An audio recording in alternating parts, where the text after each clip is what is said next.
want to buy your breast milk. My boss offered me $500,000 for my breast milk. I thought he wanted it to feed a baby, until I saw him lying there weak, then coming back to life after drinking it. That was when I realized he was using breast milk to treat his illness. Later, he offered me $5 million and asked me to feed him directly. For the money, I agreed. And later, he asked me, if I give you $50 million, would you say yes? When my boss suddenly called me in, I was terrified he was going to fire me. Once I lost this job, I would have no income at all. After I got pregnant and gave birth to my daughter Lucy, the company forced me to quit. I had burned through all my savings. I couldn't buy this, couldn't spend on that. Bottom line, I was broke. Luckily, I had plenty of milk, so I could breastfeed and didn't have to buy formula. But diapers cost money and clothes cost money too. My daughter's clothes were already too small, and winter clothes were needed too. If I hadn't gotten lucky and found this job, she wouldn't even have diapers or winter clothes. Don't be nervous. My boss was 33, and he looked refined, gentle, and easy to like. I called you in this time for something personal. He was good looking, but what I envied even more was that he clearly came from money. I really wished I could be like him. I also regretted it so much.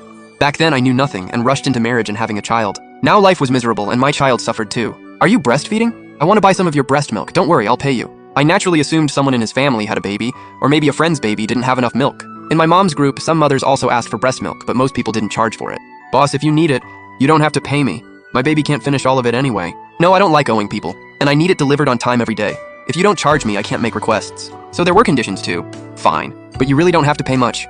Just a little is enough. If I kept the boss happy, he definitely wouldn't fire me in the future. Wait, this is way too much. Don't turn it down. You've had a physical, so I trust that you're healthy, and I still have a lot of unreasonable requests. Looking at that $500,000, my heart felt heavy. I only had a little over $80 left in my bank account, and I didn't even eat lunch at work. I would go straight to the break room and eat the free cookies and bread just to save money. Because I was poor, my husband and mother-in-law treated me badly and I didn't dare get divorced. Because if I got divorced, they might fight me for custody, and I might not win. Even if I did get my child, no one would help me watch her.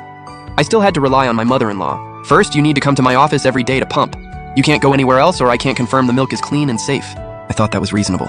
I heard he was actually a rich second-generation heir.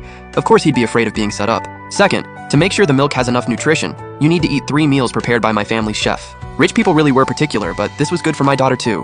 I was getting a deal. I didn't have to eat dinner at home or face my husband and mother-in-law. It was perfect. Third, while you're providing milk, I hope you won't have sex with your husband. It was definitely offensive, but he was giving me $500,000, and I didn't want to be with my husband anymore anyway. I went to my boss's lounge to pump first. Honestly, it felt pretty embarrassing. I was entering his private space and doing something so private.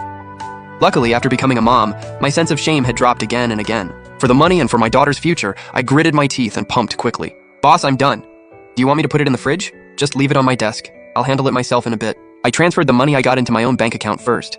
I was afraid my husband would find out. I wanted to divorce him. After marriage and childbirth, the foolishness in my head had mostly drained away. But now wasn't the time. I had to pass my probation period first and get stable income. When I got home, my mother-in-law handed the baby to me and went square dancing. You watch her yourself. My husband